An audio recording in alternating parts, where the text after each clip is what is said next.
Welcome to Veteran State of Mind. I am your host in Los Angeles, California. For those of you who don't know what Los Angeles is, you thick fucks. It is, of course, me, Geraint Jones, your loving, benevolent host. Guys, thanks for coming in. Thanks for bringing your friends. Thanks for helping us the podcast grow.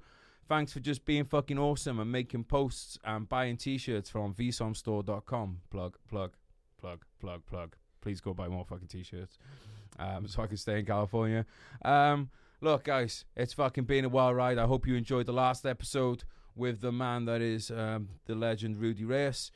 Got another Marine Corps veteran in today, and he's legendary in his own way. He is the first adult entertainer that we've had on the podcast, at least officially. I'm sure if you get down and dirty in the weeds under amateur section, you'll be able to find some of our other guests in there. But this guy gets fucking paid for it. Yes, that's right. He gets paid for putting his penis in places that most of you can only dream of. And we're going to delve into his veteran state of mind today. Also his veteran state of penis, I suppose. Yeah,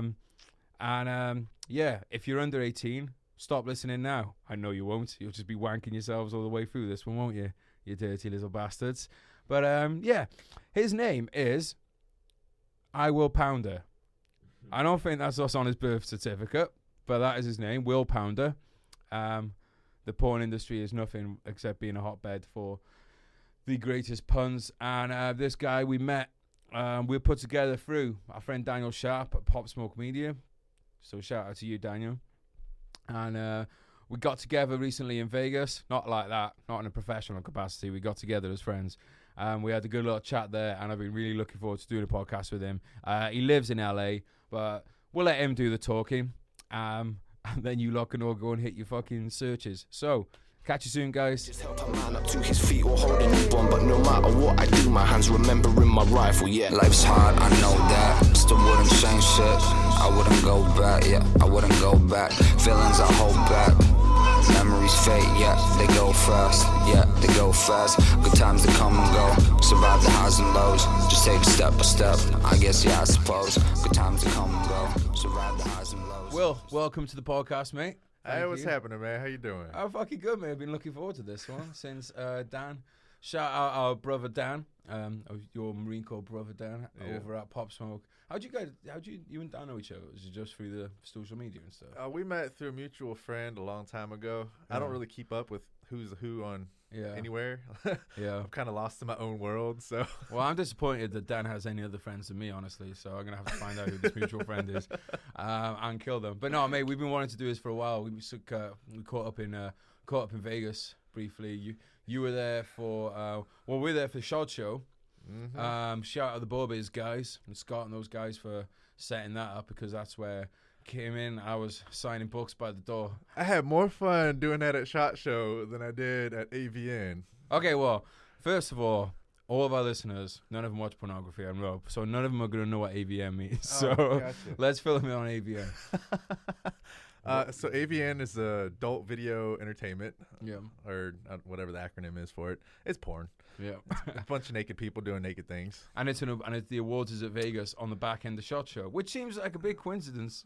It's like, dude, how many guys do you think justified to their families that they were staying through that weekend because they still SHOT Show finished on Thursday as far as I'm aware, and then the AVN awards and stuff they begin on not the awards, the they go convention from Wednesday till Saturday, Tuesday till Saturday. I can't believe that out of every week of the year, it's an absolute coincidence that SHOT Show and AVN just happen to be on the same every year, the same time every year. Yeah, so I definitely think there's a bit of people doing that to either A, tell lies to families, or B, lies to accountants, which is definitely what I was doing because for me it was 30 minutes signing a book show, flights to Vegas justified. I shouldn't have said that on air.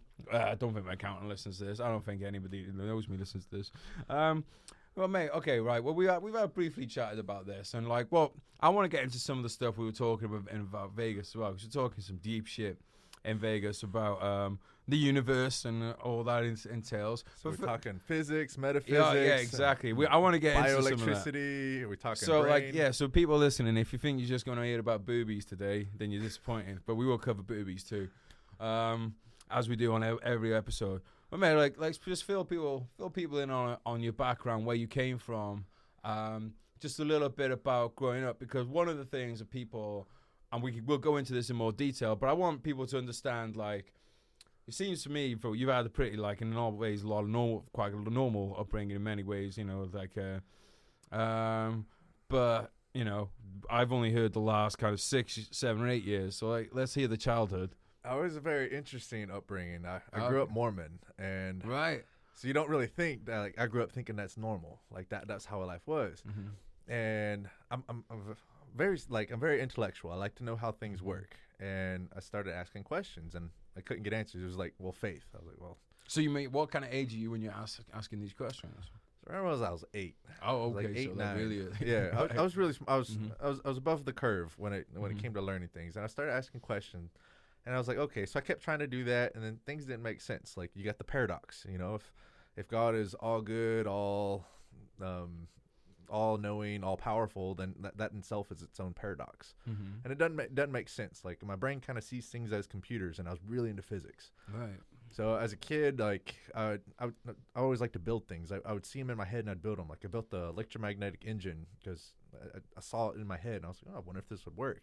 And so one of my buddies. So what you mean when you saw it in your head, you just see, like, because I kind of feel where you're coming from here, because it's like when I do a book, it just, like, I feel like it just unfolds in front of me, like, and it just, so, like, when you said electromagnetic engine, you mean, like, literally a blueprint. Yeah, you see like, a blueprint literally in your head. I thought in my head, I was like, because I remember they were talking in school about there's like problems, and like there's electricities, and other countries don't have electricity. I was like, man, that's interesting. So I was really honing in. I was like, man, I wonder if I could make something that would do that. And it was just stuck in my head for a bit, and then it was like a dream. Like, a couple days later, I had like this dream, and I saw a bunch of different, like, designs, and like later on I learned that they're like different types of blueprints. I was like, that's really interesting. But one of them stuck in my head. I was like, oh, this is really cool. Well, one of the guys I was friends with, he was an older kid. He worked at the INEL, it was a big electricity plant up there in Idaho. So I started talking to him about that, and so we got some parts and we built it, and it worked. It wasn't anything fancy. It was just an electromagnetic engine. How old were you this time? I was 16 when that happened.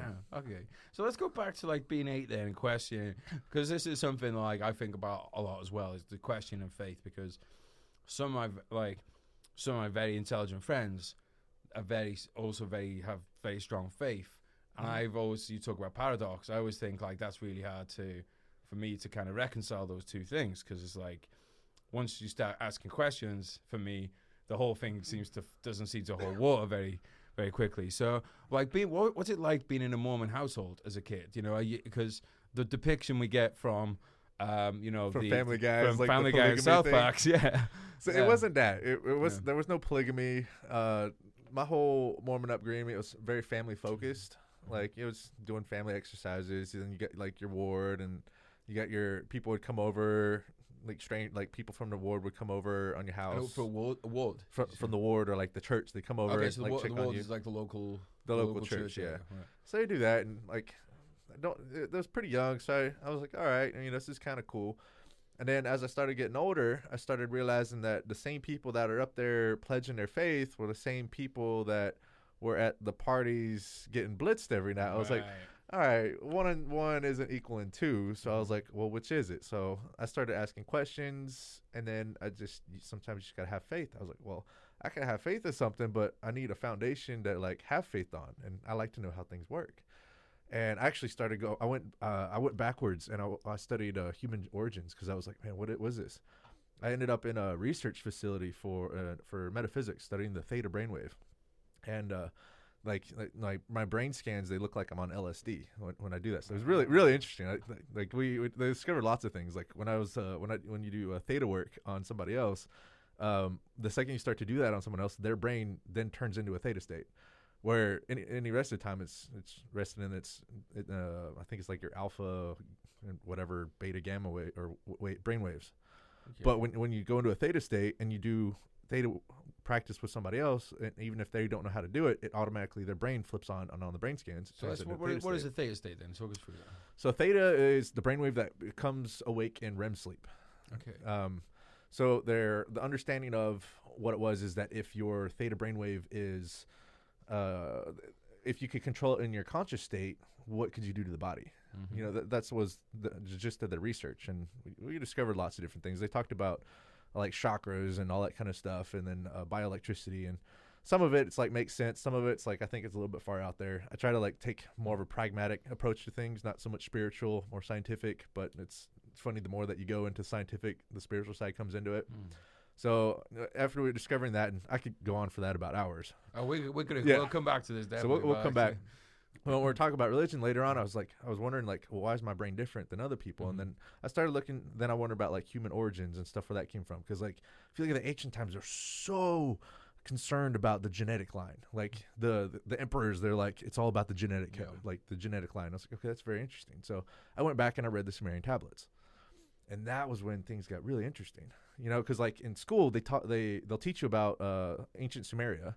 That's where like the calendar was invented, the wheel was invented, agriculture, a lot of stuff that we use today was actually invented back then. But they don't really, there's not much, the school doesn't really harness too much time on that. I was wondered why. So the oldest written documents in human history are the Sumerian tablets.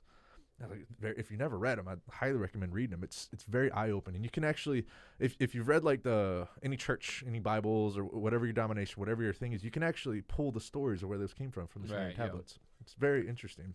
And if you take what they talk about in those tablets into different areas throughout history, like the Horn of Africa, there used to be like 200 to 300 people is what they estimated that lived there. Well, there are these they call them cattle trails.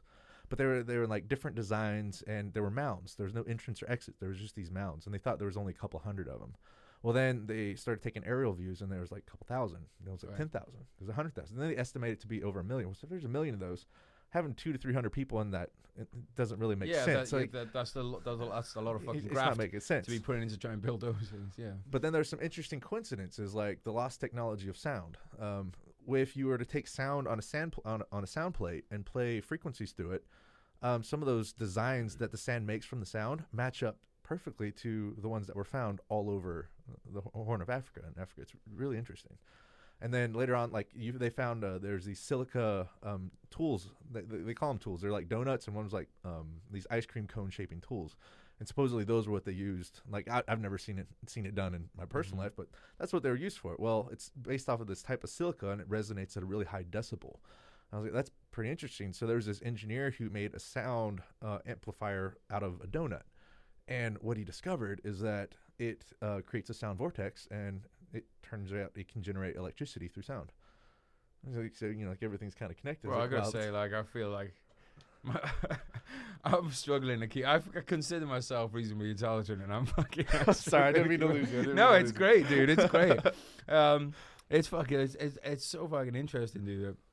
I'm just trying to think where we can break this down into now. So, well, here I'll sum it up real quick. No, okay. So they went from there. Now going back to Sumerian tablets, there's multiple things that start reinforcing the story that they had, and I don't really want to get too much into the story, but more of that makes sense than anything else. And then now you take it into modern physics. Everything leads to that we live inside of a hologram. I mean, Elon Musk thinks that we live inside a hologram of a hologram. And if you follow the theory of inevitabilities, it almost kind of makes sense. Do you want to know why? Yeah, I mean, okay, I think I'm kind of into this one. All right. I'm glad you're talking about this because people have heard me mention this before. So let's go into it. So theory of inevitabilities. So when the radio was invented, it was inevitable that's going to be invented. If the person that invented it didn't invent it, it was someone else was actually working on it at the same time. And a lot of inventions that really furthered the progression of humanity, they were kind of multiple people were working on it at the same time. Yeah. It's just the person that got the name for it was the one that either had the most marketing behind it or the one that just did it first. And just to jump in, like that goes with people. That's with anything in general. Like if you are want to start a podcast, I guarantee you there's another 10 veterans right now who are looking to start another podcast. It's the same with anything. So just because these are life-changing inventions doesn't mean that doesn't happen just the same with them as it does with anything. You're thinking of opening a fucking sandwich shop, other people thinking it too. So even when it's will-changing inventions, the same principle applies. So, following the theory of inevitabilities, it was inevitable that the radio was going to be invented, that the car was going to be invented, computers were going to be invented, and artificial intelligence or AI is going to be invented. I mean, it's inevitable, right? Yeah. Now you follow the path of where virtual reality is going. Well, you realize that your brain, the senses that your body has, your brain reads those, and you can actually trick your brain into thinking virtual reality is real. Yep. They've had studies with this. So if your brain can think virtual reality is real based off of input, well, your brain is just a computer. Yeah. So if that's the case, now we're dealing with the possibility, like we're on the verge of where there might be another virtual reality coming out in the future. Like if you think about it, artificial intelligence, like what if we create another world to test some ideas of like what happens, you never know how that's going to stem apart. Well, I think where it kind of clicked for me was a book, that Homo Deus book by I forget his name, the Israeli guy, Noah Val Harari,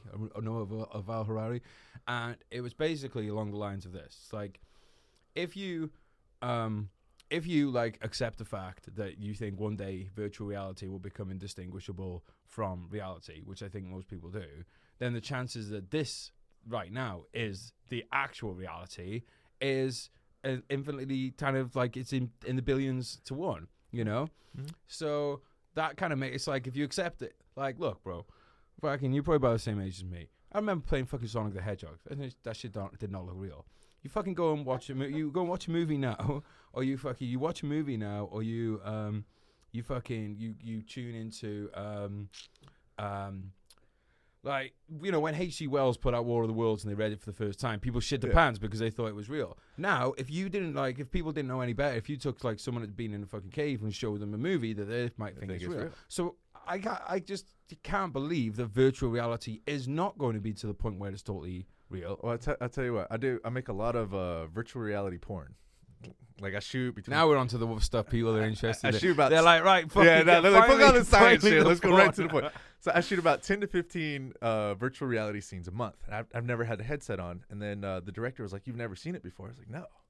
And so he puts it on me. And he played one that I wasn't the person behind the camera.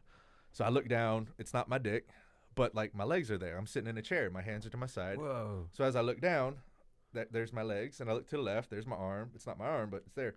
My brain thinks it is. Right. There's for a split second I went to move my arm and it didn't move, and then I could feel my brain like, that's not you. Like it made that distinct, like that was the fallacy in the programming. But like you could there was a point where it believed that was me. Yeah. You could look around, you can move your head around, and you can see the room just as if it was. So it's very trippy. But here's where things get interesting, and we'll wrap up the whole metaphysics talk real quick. No, don't. Okay, we won't wrap it up. We'll keep it going. All right, so back doing the energy work, those like phenomena where it's like you can feel somebody watching you. Yes. And it's registered as a phenomenon. It's called going into the 24-hour gym in West Hollywood. Yeah. You feel it there. Yeah. So you get that phenomenon. The other one's like you think of, like if you're thinking about someone and then all of a sudden they call or they text. Yeah. Like, that too coincident. It happens too many times for that to be like a coincidence, Mm-hmm. So there's a lot of metaphysics theories into that. So what we've been able to test is we've been able to test that you can create tethers in between. It's an intentional connection from one computer source to the other, and that's made through the third eye. And if you have someone that does not have a calcified pineal gland, they can feel the energy around their body. Most people, they would call themselves an empath. I call them normal because I think that's how the human body is actually supposed to be. But when you take a lot of fluoride or you have a really bad diet, it really messes up with your pineal gland. If you have way too much sugar, too much caffeine, it fucks up with the brain. So most people's diets. Yeah, it kind of inhibits it. But I found that with, for the most part, healthy people, almost everybody has this ability. So it's like, I do this with a lot of girls on set is like, because a lot of the girls, you got to stay healthy to look good. So like, well, I'll run them through some of the tests I did when I was a research subject, and then some of the ones I discovered. And so we'll play like these, and now I'll turn the third eye on. Their third eye just be like, "What the fuck is that?" Their head's like pulsating. They don't know what it is. I was like, "Well, that's the tether." And so you can like pull the tether off, and so you can show them. And there's you get the energy that's around your body is programmable based off of intention. Some people would call it chi. Some people call it energy. You could call it your aura. Yeah. There's a million names for the same freaking thing. I really don't care. Which says a lot in itself. when there's a million names for something because it's felt all around the world in different religions, that tells you something. Dude, you know what one was powerful with the tether? Pulling this back to the military for a minute. The amount of mothers that said that they knew the moment their sons were killed at war. You want to know why? Yeah.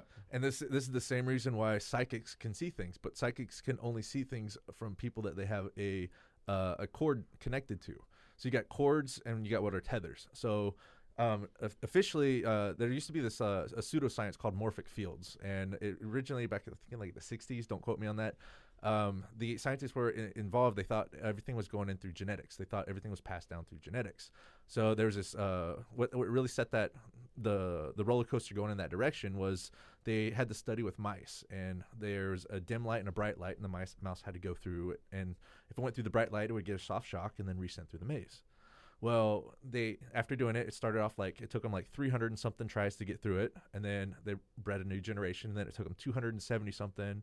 And then the next generation, it took them like 250, 240, 215. So they published an article that the mice are learning through like each generation. Yeah. So like, all right, they're learning through genetics. Well, another institute picked up the same study, the same species of mice, but they used, but not the same genealogical line. The same species, but a different genealogical line. So when they started off, the numbers started off where they left off at. I was like, okay, well, the numbers aren't matching up, so there's something wrong in your experiment. Then there's this theory of morphic fields that was out, and what was going on is there was these birds over in, I believe Europe, England, Europe, somewhere over there. I'm really bad with geography. Somewhere over there on the other side of the world. It's something you can't know everything. And there's these birds. They have a long gestation period, which means it took them a long time to have another baby. Mm-hmm. And they didn't travel very far. They're very regionally based, but there was this behavior of they would fly down, take the cardboard off, and drink the cream and the milk that got delivered every morning. Mm. So this would happen. This started happening. It started spreading sporadically throughout the entire country. They couldn't figure. Physicists started getting involved. They're like, well, how are these birds learning this behavior? Because it's not long enough to have passed down. Yeah, it's not long enough. Through generation to generation. And then they did this study with monkeys, or chimpanzees or monkeys. They Marines. Yeah, Marines. They gave these monkeys a coconut and a tool, and they taught them how to use it. Well, once they taught a certain percentage on that compound, the rest of the monkeys of that species knew how to do that. Like use that tool with the coconut. Well, then it got very interesting. In other parts of the world. Later on, like that was just on that compound. Okay. Later on, they discovered that they could grab a monkey, that same species, anywhere in the world, and it knew how to use that tool with the coconut. I was like, well, how is that the case? And that's when the theory of morphic fields came out. It got shot down. Fast forward, it officially became a new area of science the year before last. Okay. And the way it became a new area of science was actually through sound therapy. There's this lady she found with a tuning fork that, and I believe it was Harvard. They published an article about sound frequencies within a specific hertz range have electromagnetic properties, which explains what she discovered. Because what she found is like with certain tuning forks, she could move them around people's field, and there'd be an overtone or an undertone in it. And she was like, "That's weird." So she invested a lot of her time and money to discovering what was going on. And what she discovered is that 6 feet out from every person, there's a double air membrane. And it's kind of like a vortex out from your body. And she's like, well, this is like your morphic field. And it stores electromagnetic energy. And so like emotions. And what she discovered is that if you're 30 years old and you went through something emotionally traumatic when you're 15, she hypothesized that there would be an undertone or an overtone 3 feet out from your body. It's like rings on a tree. Like rings on a tree. Yeah. That's actually the direct quote that she used for it. Wow. There you go. I'm well read, mate. Yep. And so... I must have picked it up for her. So the thing is like, in order for it to become an official area of science, she had to train other people how to do this. So she trained 5 students, and they all read the same person, and all the results matched up identically. So... That made it that was the thing that pushed it over to become an official new area of science.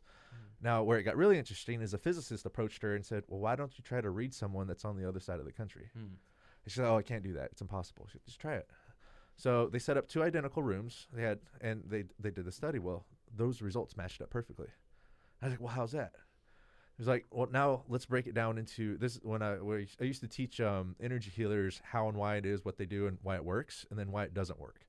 And if you're a computer programmer, it makes perfect sense. So when you look at reality, is the character, like, so let's play a video game, right? The character that's running through the video game, space and time is relative to that character, right? You got physics, it's all involved. But in order for that program to function, you've got a data that's going back and forth between the motherboard, the mainframe, the internet, all that. And that stuff's moving so fast that space and time exists, but the key word is it's not relative. It's not relative to the character. Does that make sense? Yeah. So let's call all that metaphysics. So how does this, now how do we tie in the fact that when you think of someone, they text, or you can feel people looking at you, right? Yeah. And how can psychics feel emotional events that are happening? So you got things that are called chords. So if you think like you're a computer vessel and I'm a computer vessel, we're in the same space.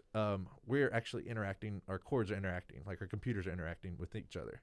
If you think of somebody else, you're kind of creating an intentional or unintentional tether to that computer mainframe.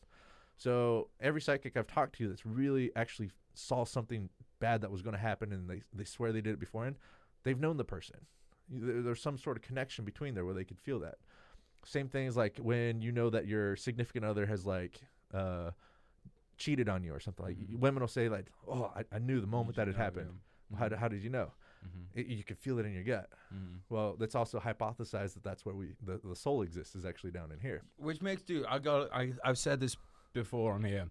I say it to people all the time. I get a lot of people messaging in about like, should I do this job in the military, should I do that? And I say, trust your gut.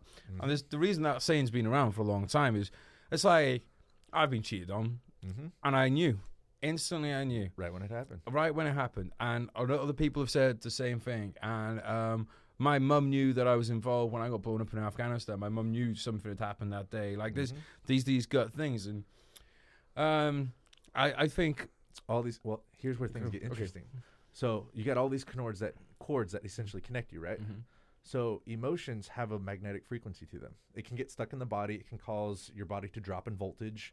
It has adverse effects to the body. And so you've got your bioelectric side of the body, and your biological side of the body. And Western medicine doesn't really study the bioelectric side so much, but they go hand in hand. If something's going on with one, it affects the other, and vice versa. Kind of like if a mechanic hears a noise with a car, he could tell you what's going on. An energy worker that is reading your body is like, well, there's a dip right here. That means there's something emotionally, electrically that's going wrong. There's something biologically wrong in that area. So that's kind of how you can read it from there. So, but since emotions are have electromagnetic frequencies, when we were doing our studies for the theta healing, we discovered when we're trying to pass any type of information back and forth, whether it's like a visual picture or whether it's something, we tried so many different experiments. We tried doing like the playing cards back and forth, and we weren't getting anywhere. And then we got the idea to go into a theta state, but to use an emotion to project the intention across. And then we started getting traction.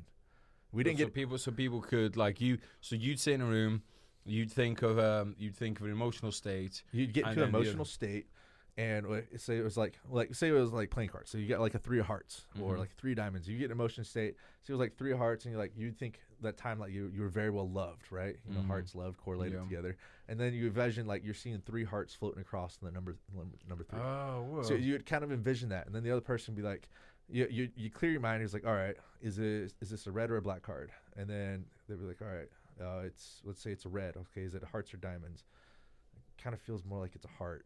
And then it's like, all right, is it higher than 7 or is it lower than 7? It's like that's you start piecing it together. So you ask questions and do sit back there, and then you put it down. Well, we actually started getting things right, and that's where it got really weird. But then it got really, really weird after that. So we were getting like 5, 6 right. Sometimes some of the tests we get like 7 or 8 right, but these were very consistent. Like before we were getting 0, 0 out of 10 every single time. Now we started getting somewhere like that's interesting. A lot of times, where this is what I couldn't explain this. None of us really understood what was going on. Is the ones that we were getting wrong. A lot of times, those were like the next card that we'd pick up, and we could never figure out why that's the case. And if it happened 1 or 2 times, we'd be like, oh, okay, whatever. But it happened almost every single experiment. So that's why we're kind of like, this makes no sense. Like I can't explain this. So that I don't know. Is there's like some delay time between like you think if we're in a hologram, there's got to be some delay time from the motherboard to here.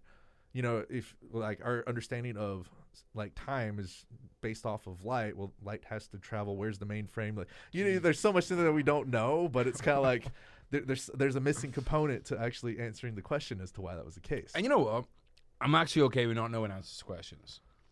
What I'm kind of my thing's always been I'm like you do. I question things. I question things a lot. A lot of things, not so much for you mechanics. Like for me, I question like a lot of.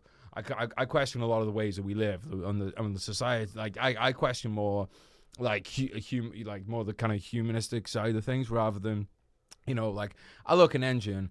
And all I need to know is that motherfucker's going to run for me. I don't I've never tried to be one that breaks down that side of things. But I've always looked at things and been like the religion one and be like, well, why isn't anybody asking the fact that all these religious dates are important in Christianity all correspond to pretty important ones in pagan ones, and there's all these different, and what, you think you're the only one who's, things like that have never made sense to me.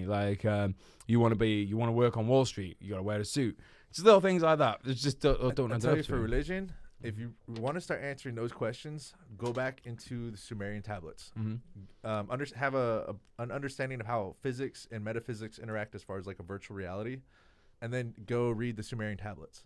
If you understand it, when they first interpreted the Sumerian tablets, our knowledge of genetics was not that great. Right. We just weren't that advanced. When was this? What are we talking, 60s or?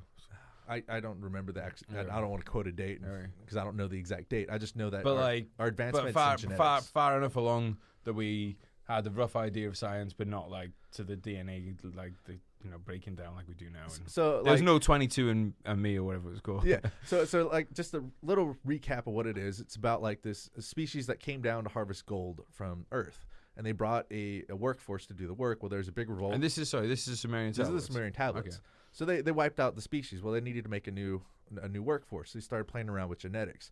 They reference this in the Book of Enoch, which is right before Genesis, and they actually quote it in the something about Nephilim in the first verse of Genesis. Look at genetics. Don't focus so much on the name of what it is. Look at the genetics on it.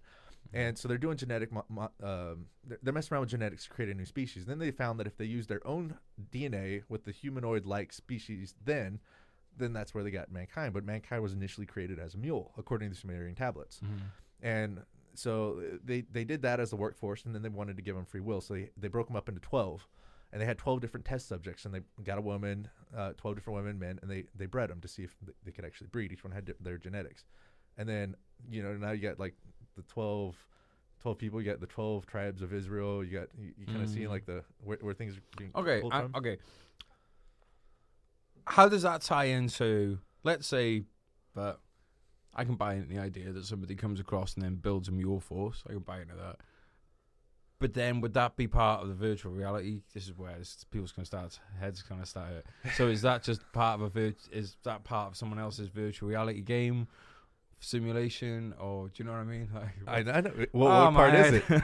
Well, what part is? Are they in the same virtual reality world? Yeah, that's what I'm saying. Or if they did is that them coming here and harvesting actually the beginning of a simulation? Or who knows?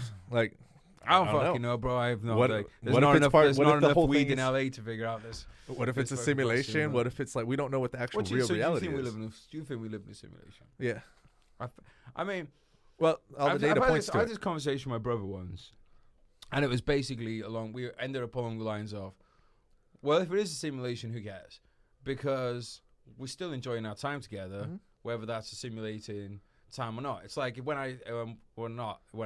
let's say, for instance, I took MDMA, and I enjoyed that, that's that simulation as such, then it would be an enjoyable experience. And if life is a simulation, then so be it. It doesn't mean that you then get to go around being a cunt to people because you're like, fuck it, it's a simulation. I'm going to kick you in the fucking dick. Well, so here's the thing. So your mind is the computer, your body's the vessel, right? Mm-hmm. But there's that third component called your soul. Mm. That has a big thing to play with it, too. Yeah. So if you're doing, fucked up shit, you can't tell me that doesn't affect your soul. Yeah. We've all met someone that's done some fucked up shit. Do you think so? The soul is almost because I'm definitely at the point, having had the DMT experience and stuff, I'm at the point where I became very much more at peace with the idea of death because I began to believe in the soul very much before. Whereas before I was very much when I was in Afghanistan, I was under no illusion. At the time, this is how I felt at the time. Yeah. If I get a step on an ID, my next existence in this life is fertilizer, and then that's where it stops. There's nothing more for me after that. Now I'm of the opinion that there is this indestructible force, which is quote unquote the soul.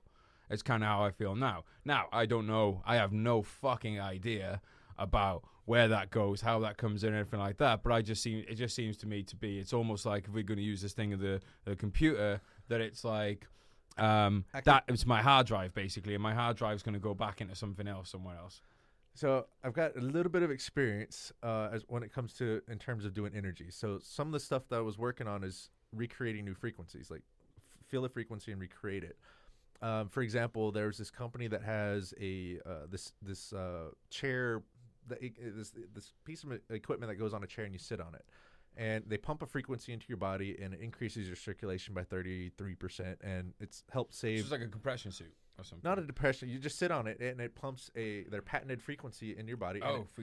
And and eventually your body starts resonating at the frequency and it increases your circulation. It's helped save diabetics from having surgery. Wow. Like it's really something cool. Mm-hmm. So I met this guy, and I felt his chair, and I was like, that's cool. So I recreated it. And I recreated, and I held it up to him. And I was like, here, because he could feel it. And he was talking about mantras, like you can, like if you certain frequencies, you can feel them echoing in your body. So he would sing a mantra, and I could say, oh, well, that one's this one. You could feel it resonate. If you're really in tune with your body, you can. I don't know how to explain it. You can just feel those things. So I showed him the frequency of that, and it completely blew his mind away. So we kind of did like a little study. It was like, well, what if I were to put that frequency in somebody's morphic field? Would it have the same effect as sitting on the chair? And I was like, so far, it did. So we're like, that's actually pretty cool. There's no really commercial aspect of it, but it was kind of cool. Well, the commercial aspect of frequencies, I suppose, is music, right? Yeah. Well, so when, so that was just recreating frequency. So now, by doing energy work for most of my life, I did DMT for the first time. It was like 4 or 5 months ago, and it felt like when I do energy work for about 10 minutes, when I'm at state of mind for about 10 minutes. That's what it felt like when I did DMT, except when I did DMT, it punched me into there. Right, yeah. Like, I was just like, boom, and then it felt like, oh, this feels normal. Like, I've been here before. Like, I've spent a lot of time in this state. And so it felt like, felt like home. I don't know, it felt like a very home feeling. And I could kind of, in my experience, I was able to kind of, see space and time for what it was, and you could kind of see, like, the constructs of it. I don't want to go too deep into it. But it felt the exact same. So when we're talking about frequencies, I do different tests with people when I do a reading for them. You can change. Are you familiar with the scientist that did the experiments on water? Like he'd play music into water. He'd think about something in the water and stuff like that. No. You got me mistaken for someone. No, I didn't know if you've heard of the study. No, I haven't, bro. I haven't, but it sounds interesting. So what this guy did is he put words, and he typed out words. He used the same type of water across the whole experiment, and he typed them up and put them on the bottles, and then he put the water on top of pictures and different things. He played music through them, and what he'd do is he'd freeze the water and then look at its molecular structure. Well, things like anything that had to do with like love, beauty, anything like that. And these are inanimate, well, quote unquote, inanimate objects. Yeah, it's just water. It's just water. Right. But it was the intention of what he put into it. Oh, okay. Right, so when he froze it, he's looked at the molecular structure, and he was like, anything that was like love or beauty or anything like that was very, very pleasant. It was very symmetrical. It was pleasant to look at. Things like hate, it was all jagged. Really? The Fool had no structure at all.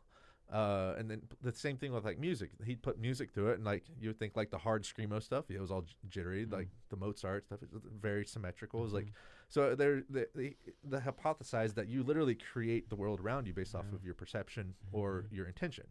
So I took that, and so what I realized is that if I were to put a high frequency into the water, there's a common denominator that I found across. I've done this experiment at least 1,000 times. And what I discovered across the denominator is that people that do not have a calcified pineal gland will taste a metallic aftertaste. Just explain for you a calcified pineal gland. So, courtesy of the water in America, they have pumped fluoride into it. Fluoride has shown not to really do anything positive for you. Fluoride treatments for your teeth actually don't show to do anything for your teeth. If anything, it harms the body.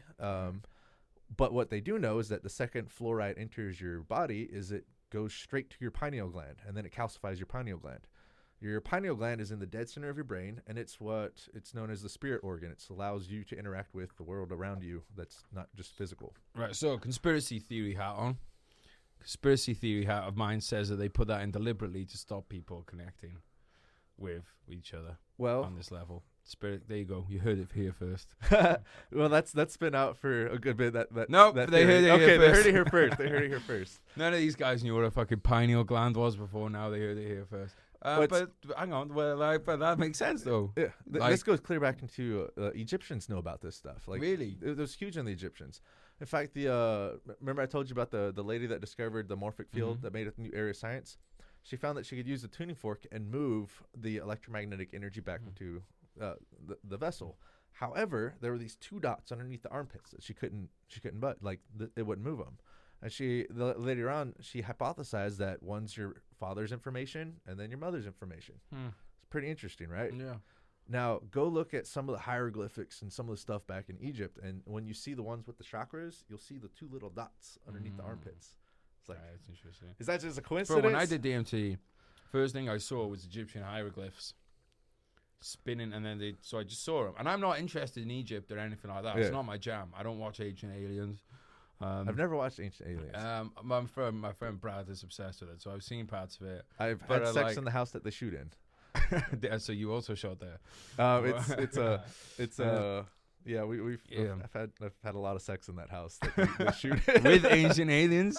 No. You definitely heard this one here first. Will Pound that fucks It's Ancient Aliens. It's Hollywood. It's like, Yeah, it's a set, Yeah. Fuck, dude, now I'm thinking about sex. Do you totally, like, for the first time in my life, my train of thought has been derailed by sex. Never happened before. Like, I saw these Egyptian hieroglyphs, Yeah. and, like, I was like, whoa, that's interesting, because, like, it's not something I think about. Now, Romans and stuff, yeah, I think about them all the time, but not Egyptians. And then they just all started spinning, and then they went off, like, so I'm using my hands. For anyone that's this totally scientific explanation of mine, you need to see on the video. It went like this, and then I was just going through space. So sorry for audio listeners, you didn't really get the benefit of that.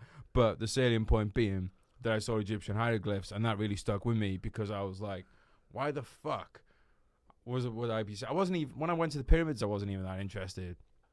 I was more interested in fucking trying not to step in rotting horses and all the other waste that's around there. But yeah, Something interesting about the pyramids? go on. So most of them think of them as burial chambers. And Yeah. most of them are, but I think it's the Pyramid of Giza.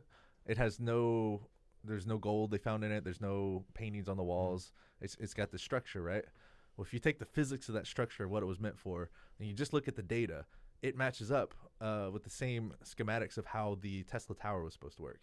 Right. Where things even get weird. So the Tesla Tower, this isn't Elon Musk Tower. No, this is the original Tesla. Yeah, the Tesla Tower, like way back then. Yeah. I watched this whole YouTube thing on it. It was very interesting. I was like, oh, that's actually brilliant. They tested the rocks that were in there, and it was a type of silica rock, but it's very, very hard to find that rock, and it was imported from like it took them a long time to get that rock to that place in that day and age. Like, it wasn't like in that area. It was No like countries Postmates. away. Yeah, there was no Postmates for that.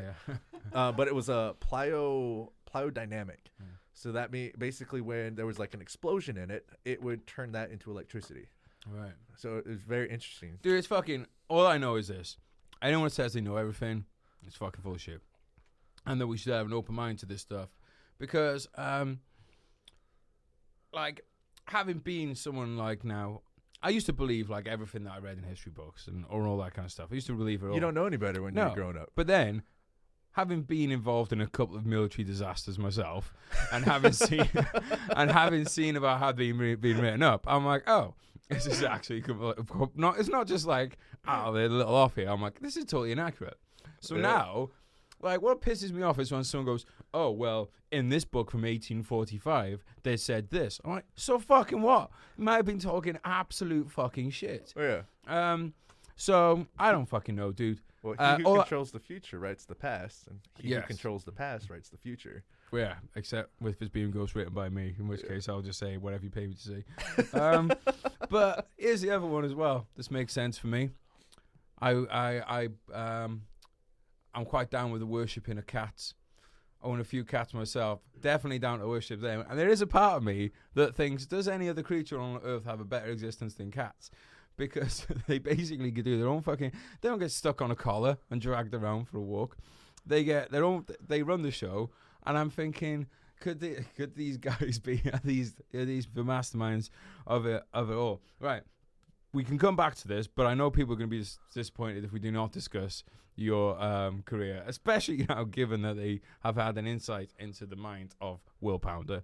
So let's go back. I want to talk a little bit about your Marine Corps days. All right. So you joined the Marine Corps for what reason? I was a troublemaker growing up, Right. and I figured I was like, all right, I gotta get my shit together. But what kind of trouble are we talking about here?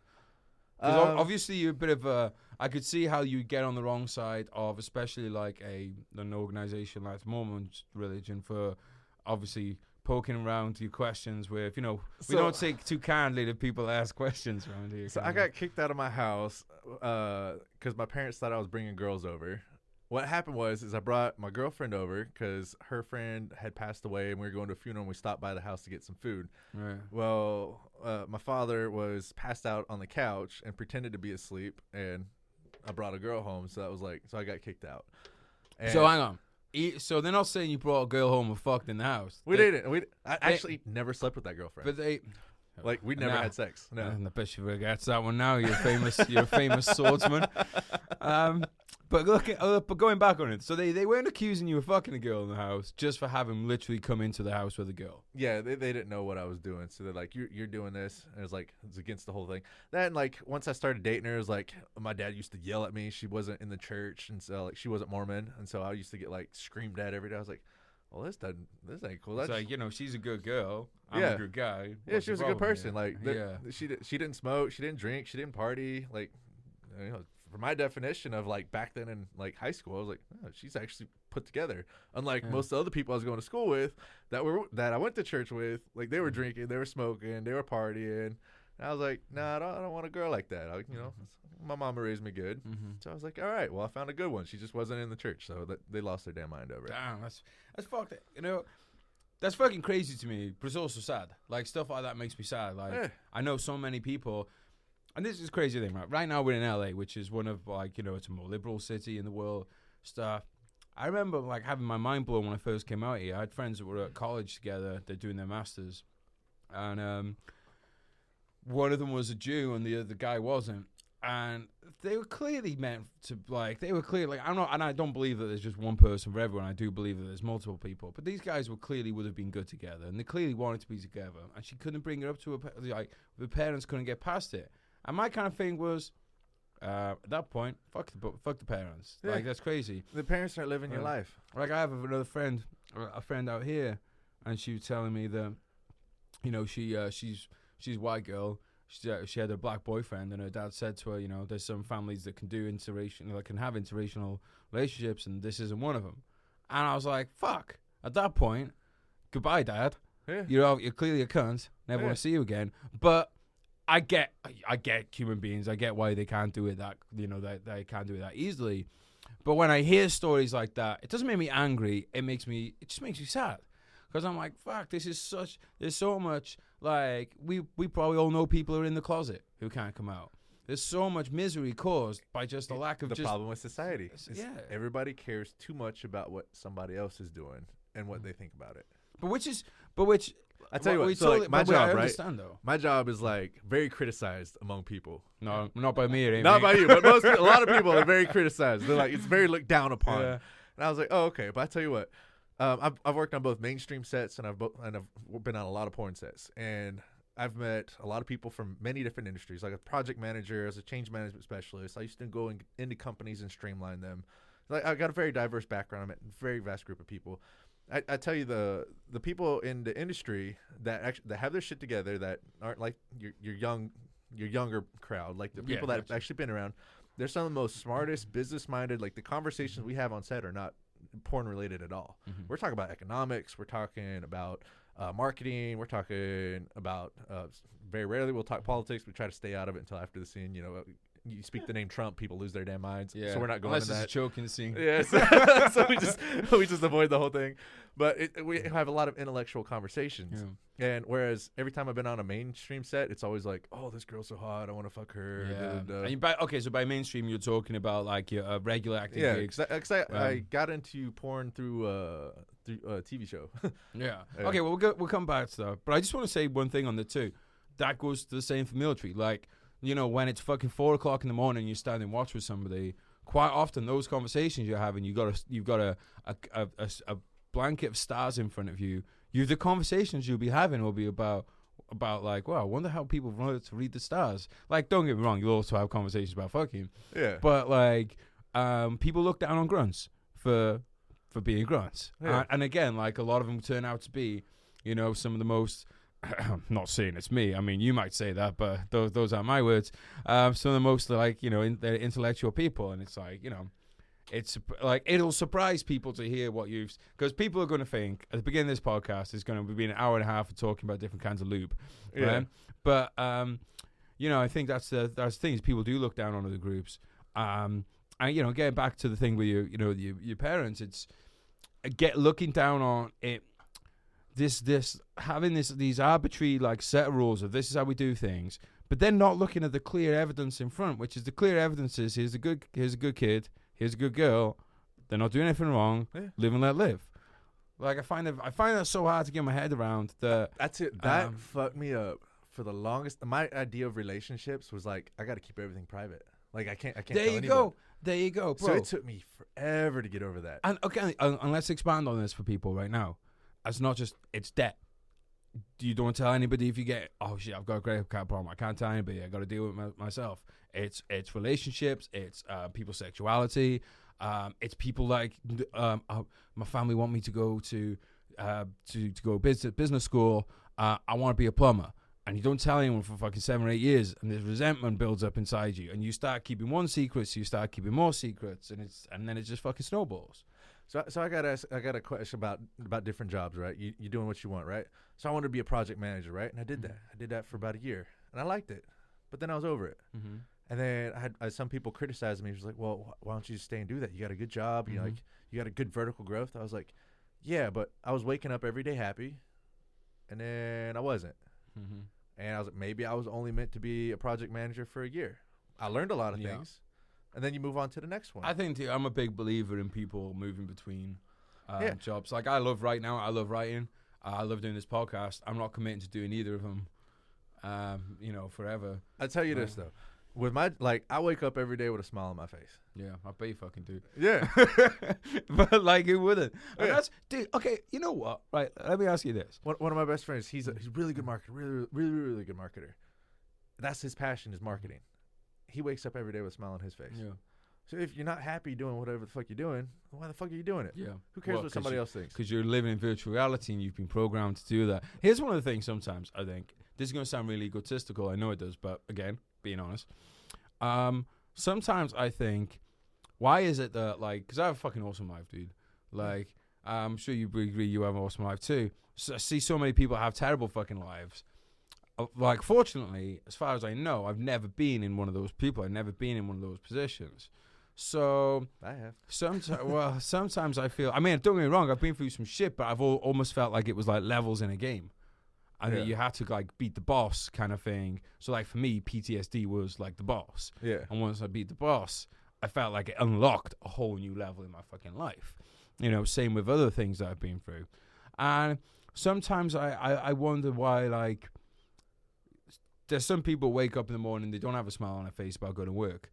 And there's very real reasons why. Like, you're living in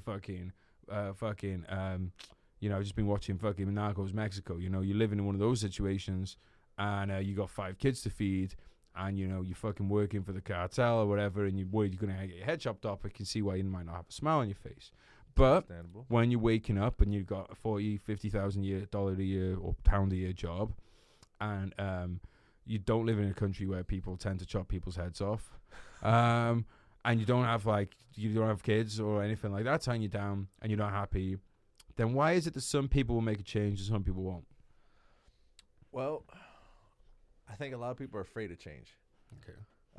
So my experience is I'll tell you my story where I went, where I was on the up and up in the martial arts world, and then it came crashing down. Well, I've got off track here. Let's go back to your because it's going to cover that. Yeah. So I got out of the Marine Corps. So I started the Jiu-Jitsu club in Myanmar, and I taught the all-Marine competition. While you were serving? While I was serving. I got told by my captain I'm on my own fucking program. Okay. So Miramar, just for people to know, Miramar is it's where Top Gun's based, right? I believe so, yes. Yeah. And it's by Camp Pendleton. Just down by San Diego, that part of the world. Just to give people some geography. So what started happening was when I got to the fleet, I thought I was gonna be working on circuit cards because I went as a avionics electronic countermeasure tech. So I get there and they have me in a back room working on night vision goggles for 8 hours a day in the dark, and I was like, this sucks. So every day after work, I go train in jiu-jitsu. Like I was a big bodybuilder, and I got my ass kicked by a 135-pound jiu-jitsu guy. I was like, all right. What's the secret to this dark art? So I started studying jiu-jitsu, and I wanted to learn. And so in my spare time, I'd grab my roommate, and we'd go over to the gym, and I would practice what I'd learned in class. Or people in class would start saying these words like gogo plata, unum plata, kimura, and I was like, I don't know what these are. So I was YouTubing them, and then I go and practice. Well, Marines like to fight. I mean, as you know, and so people started coming in to the classroom, and there was only enough for us just to grapple, but people wanted to learn. So then they ended up getting a racquetball court space. So it grew. So we filled that up in 2 weeks, and then we had people outside waiting to come in and waiting to learn. I was like, good grief. Couple months, there was a warrant officer that helped me. We ended up getting 10,000 square foot of mat. And so I started teaching classes. I had over 100 Marines showing up to my classes every single day. And so I got put on a deployment, but I got pulled off because they're messing with the physical therapy equipment that we're not supposed to touch. But, you know, if you don't have someone to supervise Marines will be Marines. So that went up. And so I got called into the CO's office, and he's like, well, what do you do in Miramar? I was like, well, I choke people. So I didn't do my job. Like I didn't do my job. I ran that. So then they sent me back. So that became my full-time job in the Marine Corps, was teaching jiu-jitsu. And I did a bunch of other stuff in there, like meet and greets with recruiters and all that kind of shit. But that was for the most of it. That's fucking awesome. Oh, it was great. I had a blast in the Marine Corps. All I did was wear shorts and a shirt and go choke people. Like it was awesome. And so I was going to make that my career. And so I was getting out of the Marine Corps. I made it onto Team Black House. And you know, like I was going up. Like I submitted I made it. I went professional in 10.5 months in no-gi jiu-jitsu, and just started cruising through it. And when I got out, I wasn't training as much. I wasn't being as flexible, and my back was hurting. So I went to the VA, and I was like, "Hey, my back's hurting." So like I tried to tell him, it's like, it doesn't feel muscular, but here's muscle relaxers. I was like, but I'm telling you, it's like it feels like more like spinal. It's like, here, just take these. I was like, okay, fine. So I took them, and then by the time I made it to the exit of the hospital, I couldn't move my legs. Jesus. So what had happened was I had MRIs done and everything, and the surgeon said that back around when I was at MCT, that's when my L5 was fractured. And he showed me on the scans. L5 is the vertebrae. Yeah, okay. it's the lower back. Okay. And it was fractured. And he said it happened like X amount of years ago, and so I mapped it out. I was in MCT at that time. Well, when I was there on the last hike, my buddy, who was my same weight, we were 220. He rolled his ankle really, really bad at the beginning of the hike. And so our sergeant just got done telling us about never leaving a man behind, you know, brotherhood, yada, yada, yada, the whole, you know, the whole spiel. And so he sprained his ankle. So this is the last hike to graduate. So I picked him up. So I carried him, my pack, his pack, and both of our weapons. And I started walking with him on my back. The sergeant comes running up to me, yells, "You need to put him down. He needs to do this." And I just looked at him, and I was like, you just got done telling us about never leaving a Marine behind. See, there you go, asking questions, bro. Yeah. And so I turned around, I kept walking. Well, he didn't stop me. So I finished the hike, and he ended up graduating. That's the only time I could think that I actually fractured my back. Seems pretty likely. So when that happened, my fight career was over, like overnight. Like I was the next up and coming, like big thing, and then like because what, if you got any more damage on it, you could be permanently. No, I couldn't move my legs. Oh, you just couldn't move. I couldn't move my legs. What was happening is it was pinching a nerve. Like my core strength was actually holding my spine together through the whole all the years of fighting. And what happened was when I wasn't training as much and wasn't staying as flexible, because I went from training because I was training in the morning, I was training in the afternoon, I was training at night, and then when I made it onto Team Black House, I was only training in the evening. So my training got cut down a lot, you know, in that period when you get out of the military. And then so it was like bam, like done, and I couldn't really move my legs. So they wanted to fuse my back. Fortunately, one of my friends, she's a body worker. She told me not to do that. So she did some work on my back, and it was because of her I was actually able to rehab my back. And it took me 2 years to recover, but a lot of that was more emotional, I think, because I didn't think I didn't feel like I was worthy to do anything. Like I was broken, you know. Right. You're trained to be this like indestructible killing machine, and like in the military, like especially in the Marines, and I was like, I trained, like I got really, really good at choking people, like, and then overnight I was done, and so I was like, well, this is it, that's over, and I just remember I was fat. I was like 255 pounds. I was really fat. How much are you now? Just go people listening on audio, because you look pretty lean. You look like what? Pretty lean, 200 or something. Yeah, 200. Yeah. But I've dropped weight. Like I fought 4 months ago on UFC Fight Pass. That's actually a funny story. I'll tell you that later. But so I was in a bad relationship. Girls cheating on me all the time. But like, what am I gonna do? Like, I'm fat. I'm broken. I can't really do anything. You were Lieutenant Dan at the time. Yeah, I was out. And then I played this video game, and it was called Elder Scrolls Online, and they didn't tell you much about how the game works. So I reverse engineered the algorithms in the game, and I found a bunch of loopholes. What do you mean you reverse? Okay, I can elaborate on this. I'm from the infantry. Okay. I'm going to need some elaboration on how you reverse engineer an algorithm. So the algorithm is the formula that they use to calculate how the game works. It's the program. So if you do X amount as your base damage, and then this amplifies this, and this piece of gear amplifies this, and this, and it's the formula. But they didn't tell you what the formula was in the game. So I sat there with my buddy, and I used Excel, and we would change one variable at a time, and I started piecing together the formula. And then they added so many different variables in the game because they had so many different structures that were overlapping each other. It was a very elaborate formula. So I put it all out in an Excel sheet, and I found some loopholes. And so I made it so my character was pretty much indestructible, and I could kill somebody with one button. And I tried to let the developers know, and they never got back to me. So I took on the whole server and fought everybody. Right. Yeah, it was hilarious. It caused a big ruckus on there. But one of the people I met through there, I used to kill. So what we used to do, smoke a little bit of weed, and we'd play a game where we'd only kill that one person in the group every night. So like we'd each pick one person, and we could only kill that person. And so one night I picked this guy, and I killed him like 30 or 40 times that night. And like we're just sitting there laughing every time because like they'd raise him up, and then right when he'd like pop up, he'd get an arrow in his back, and like and he'd fall trolling down. people. I was trolling people. It was hilarious. I thought it was fun. That was the joy I had at the time, was in other people's misery. I know that one well. Well, me and him, we ended up becoming friends, and we're chit-chatting, and he ran a change management specialist firm. So we started chit-chatting, and he was very intrigued how I was able to like deduce that, because I showed him, I was like, yeah, I'll teach you what I'm doing. Like it's not that hard. So I showed him what I did. He's like, well, if I sent you this problem that we've been working on with the company, just let me know what you think of it. So he sent me what his company was working on. They're streamlining a company. And so I looked at it, and I was like, okay, that makes sense. So I looked at the processes, and I was like, well, looks like they're trying to do some of these in-house, and it'd be more efficient if they moved them out-house. And then I just kind of gave him a rough guideline of what I would do to make it better. And so I sent that to him, and he's like, wow, we've been working on this for the last 2 weeks. This is freaking brilliant.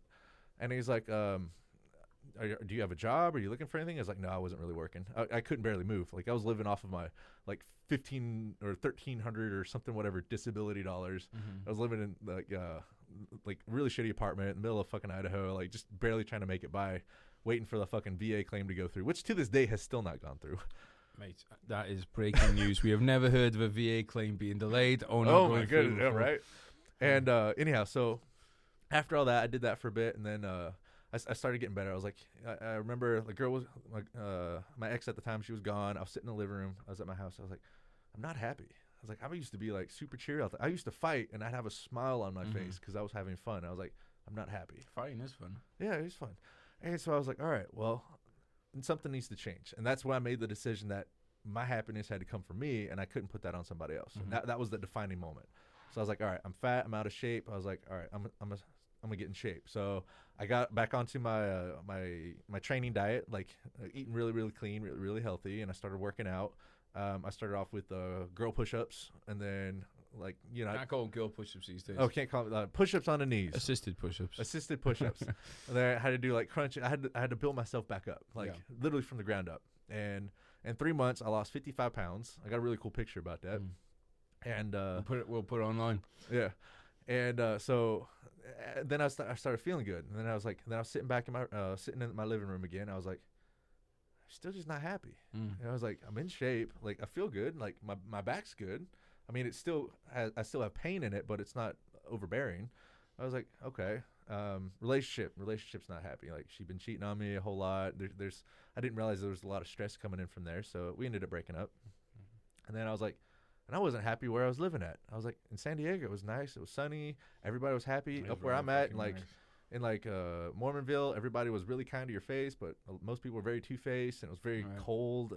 It was just like, yeah, this ain't cut for me. So I was like, you know what? I quit my job. I quit everything that I was doing.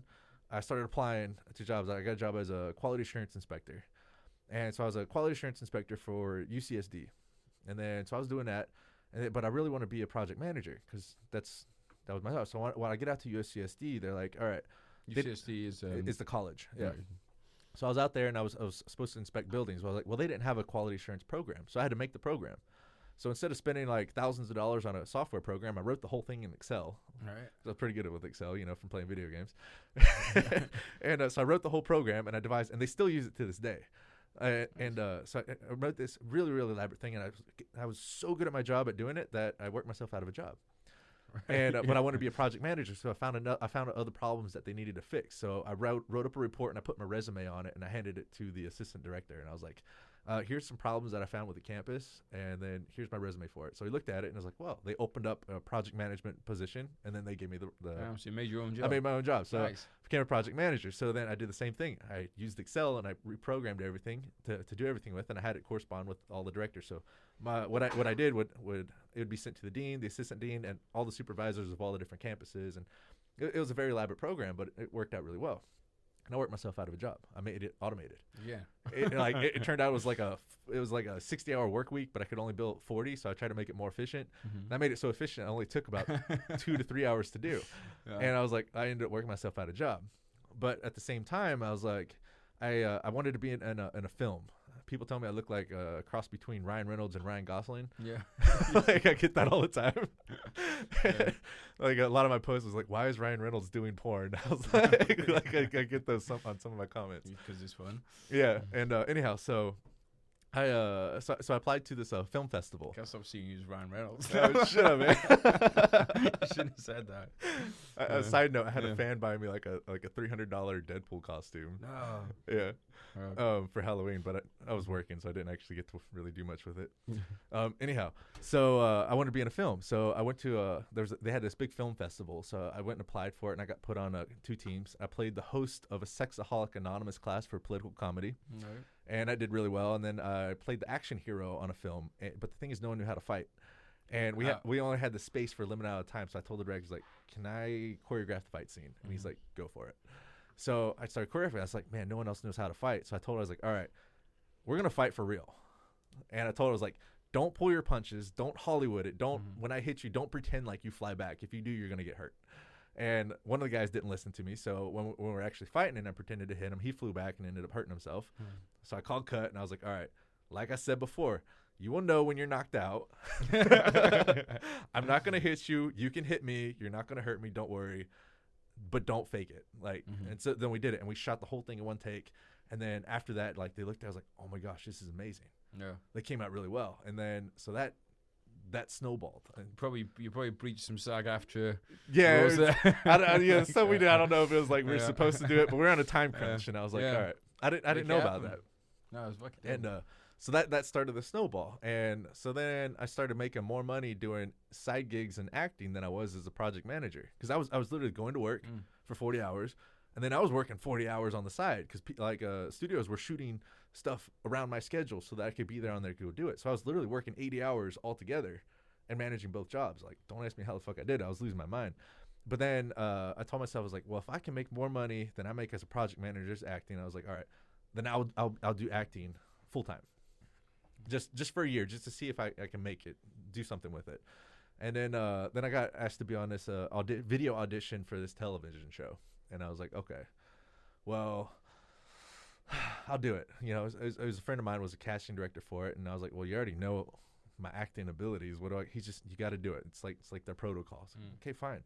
He's like, but don't forget to slate it. Well, I didn't know what a video audition was, and I didn't know what a slate was. I figured, I was like, he just said, like, record yourself reading the lines. I was like, okay, I've never read lines at this point. Like, all the acting stuff I get, it was all by word of mouth. I was like, he's good, just go do it. Yeah. So no one ever, like, I never had to audition for anything. So I was like, okay, this is weird. And so at the time I was cutting weight I was trying to do a fitness competition, but side note, ended up underwear modeling. It paid, and I didn't want to. I had to pay to be in the competition, but underwear modeling paid me to be in shape. So I was like, I'll just do this instead. Makes sense. And so anyhow, so I did the audition. I was like, I said, my name's Will Motherfucking Weed, and I'm gonna read you this stupid ass script. I was hangry, my computer wasn't working. I had to Google what the fuck a slate was. I was like, my name's Will Motherfucking Weed, and I'm gonna read you this stupid ass script. And I read it verbatim with a monotone, like the driest thing you could do. Like I wanted to turn in something because I said I would, and I'm a man of my word. Yeah. But I was like, I don't care if I don't even want the part. Well, the casting director went and they said, his name's Will Motherfucking Weed, and they paused it and they said, that's the guy. So I ended up on a TV show I probably shouldn't have even been on. Yeah. So right on the TV show, and this is how I ended up getting into porn. Well, there's a whole side note to this. Well, actually, let's stop there then, because this is going to be a good spot for. We'll take a little commercial break, because I know you motherfuckers are going to come back to hear the porn stories. So as we're going to hit a commercial break here.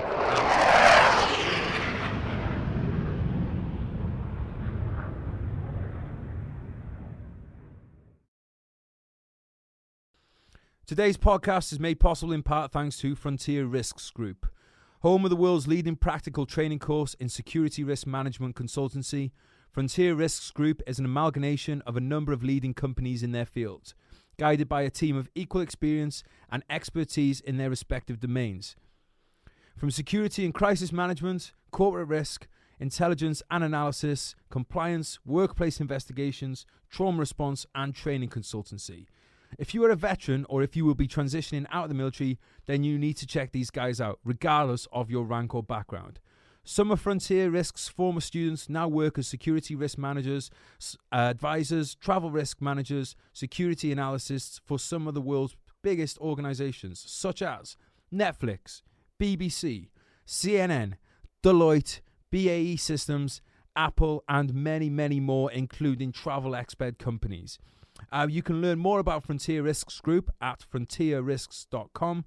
That's frontierrisks.com. Check them out, guys. They're a fantastic company if you are looking for courses, or if you're looking for careers, or if you are looking for consultancy.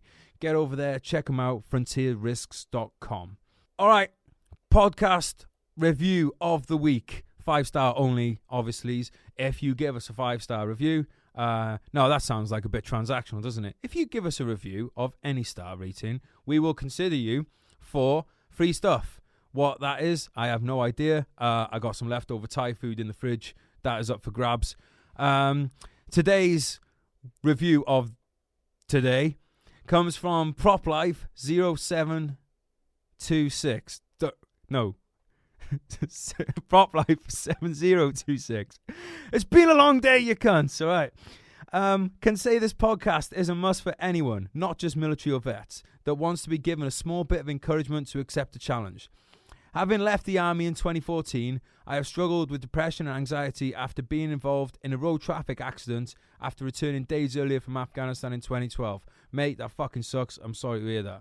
After years of feeling like I was worthless, Geraint and his guests from the vet community have made me realise that the mental side of the army hasn't left me, and by constantly re-listening to episodes, it has helped me go from not wanting to survive to the point now where I am starting a dream career that is going to give not only me but my family a lifestyle that I'm proud of again. And mate, I'm fucking proud of you too. They're proud of you. We've all been there, and to know that we have been a part in, you've done all the work, mate, but you know, to be part of that means a lot. You're definitely getting some free stuff. I'm even upgrading you from Thai food to leftover pizza. That is really awesome, mate. Thank you. And you said you finished it off with shout out to the lads of 36 from 1st Battalion PWRR on Herrick 15. So yeah, shout out 36 from PWRR, and mate, thank you very much. That's touched me actually, in a special place. But thanks very much, and keep the reviews coming in, guys, especially ones like heartfelt ones, regardless of free stuff. That's that makes this all worthwhile. So cheers, thanks very much, and all right, let's get on with the podcast. Right, I am back from the bathroom Will is here, and his famous penis is going to answer some questions. It's an award-winning penis now. It's an award-winning penis. There you go. Best newcomer? Best male newcomer. Best yes. male newcomer. CUMMER. If you want to, if you want to Google that one, see the award. Congratulations on that, mate. Oh, I'm all about having winners on the podcast, mate, in every fucking category. Right. So, you were acting, regular acting. Yep. Throwing people around, telling people you will motherfucking weed, and then what happened next? How did you go to losing your pounds? So, that was. Let's just say I was on a TV show I was filming the military TV show, right? And there was they had a guest porn star that was on set, and she wanted to shoot this thing called content, and basically she wanted to fucking film it. And I was like, it's gonna mess with my career. I'm an actor. Oh, so wait, so she wanted to do a bit of on the side, fucking, and you were like, no, because I'm a it's gonna mess with. Right, cool. So I actually turned it down. I admire your, I admire your self-discipline. And so then she's like, well, don't take it off the table. Like, think about it. And I was like, I was a betting man. I was like, production had to book around my schedule because I was supposed to go shoot a commercial on an island and then go play Captain America at Comic-Con. So they actually scheduled around that.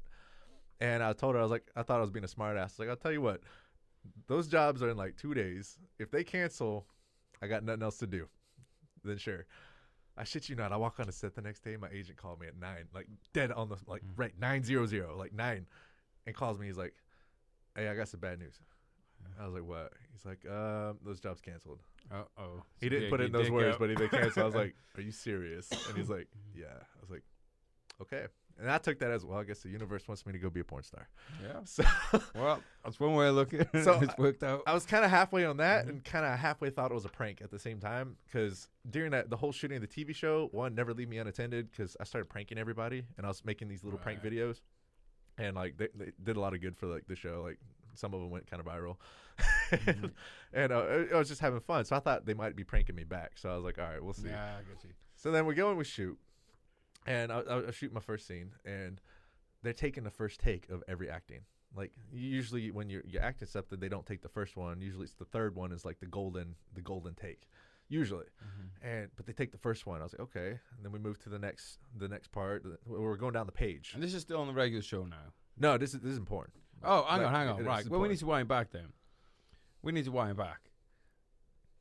People talk a lot about, we've all been there. What's like first day in school? What's it like first day turning up on a porn set? Like I said, I thought it was kind of a prank. Like I didn't think it was real. So you still thought it was a prank? I kind of like it was in the back of my head. At what point when your dick was inside someone did you start thinking that it was a prank?